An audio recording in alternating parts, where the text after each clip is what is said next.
U.S. de facto Ambassador Brent Christensen gave his farewell speech over live stream on Wednesday, marking the end of a 3-year tenure at the American Institute in Taiwan. During the speech, he hailed the Taiwan-U.S. relationship as rare and special and said he was confident it would continue to prosper under the Biden administration. And I can honestly say this assignment, serving as director of the American Institute in Taiwan, was my dream job. And my experience exceeded my expectations in every way. Christensen, whose term is about to end, gave a farewell speech via Facebook livestream. He discussed the progress in the U.S.-Taiwan partnership over the last 3 years.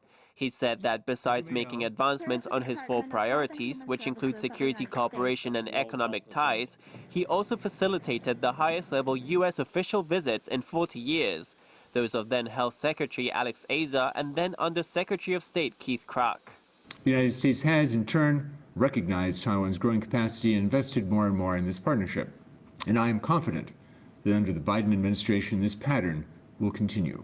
Let me tell you, having served at embassies and consulates around the world, it is truly a rare and special relationship that grows so dramatically year after year, that does not stagnate and never seems to reverse course. Christensen expressed confidence in the future of Taiwan-U.S. relations. As his speech came to a close, he brought out a little surprise, a pineapple symbolizing support for Taiwan. Lately, the threats have felt relentless.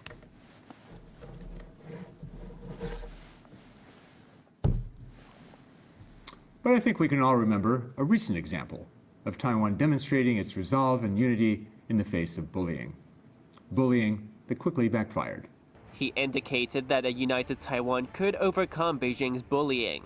Earlier this year, a top U.S. military officer warned that China's threat to Taiwan was increasing and that an invasion could come within 6 years. During a Q&A press event on Wednesday, Christensen was asked how the U.S. viewed the Chinese threat. The United States strongly opposes PRC efforts to change the concentrated status quo and take advantage of the COVID pandemic to coerce and bully Taiwan and its neighbors. The United States will continue to fulfill its obligations under the Taiwan Relations Act and 6 assurances to support Taiwan.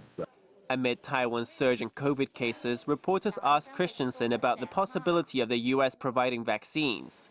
He responded that the U.S. was still formulating its vaccine donation program. Recipient countries will be chosen based on the COVID positive rate, medical capacity, vaccination rate, and other metrics, he said. We are very confident of the ability of Taiwan's health authorities to contain this latest outbreak.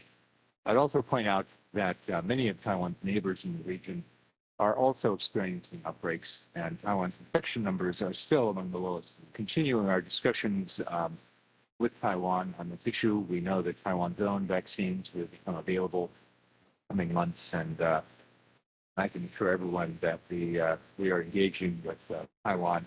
Christensen said he would encourage his successor to continue to expand the potential of Taiwan-U.S. relations. Although there's been no official confirmation, reports indicate that the next AIT director will be Sandra Adkirk, who's serving as U.S. Deputy Assistant Secretary of State.